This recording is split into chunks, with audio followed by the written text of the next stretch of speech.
दर्शक बंधु अनेक समय एपरी होता है जे आपण आपणक मनर मनीषटी को टिके देखिवाई तांको सहित टिके मन खोली कथा प्राय व्यग्र और व्याकुल हो जाउथिबे। केउं दिन तांको सहित देखा हबार शुभ क्षणटी आसीबो से विषय रे दिन राति सपन देखि चलुथिबे।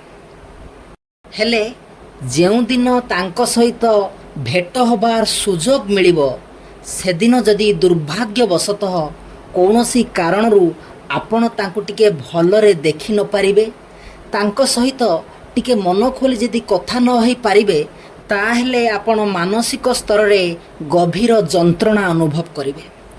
एही जंत्रणा पुणी बहुगुणित हबो जदि ता परे आउ केबे भेट हबार सुजोग न मिले। एही भली एक भाव तथा मनस्थिति को अति सरल शब्द साहाय्य अति सुंदर भावरे बसीर बदर गोटे गजल माध्यम उपस्थापित करथिले, जहाँको विषय गतकाली ही मु गोटे कार्यक्रम प्रस्तुत करी। आज जो गजलटी संबंध रे मु विश्लेषण करुछि सेही गजलटी को संगीत रे सजाई गायन करथिले महान गजल गायक चंदन दास। आज यह कार्यक्रम माध्यम से ही गजलटीर मुख्य पदटी को आपण आगरे गाई सुनाइबा पाई चेष्टा करुछि।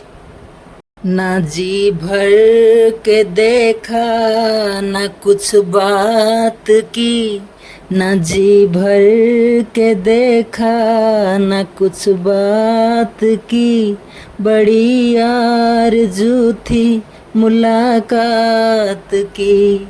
न जी भर के देखा न कुछ बात की, न जी भर के देखा न कुछ बात की, बड़ी आरज़ू थी मुलाकात की। एठी ताहले परिसमाप्ति करुछि आजिर कार्यक्रम। पुणी आगामी अध्याय रे आपनक सहित देखा हबो एक नुआ कार्यक्रम नहीं से अध्याय रे पुणी मु उपस्थित हेबी। से पर्यंत मते विदाय दियंतु। भलरे थांतु। रहुछि। नमस्कार।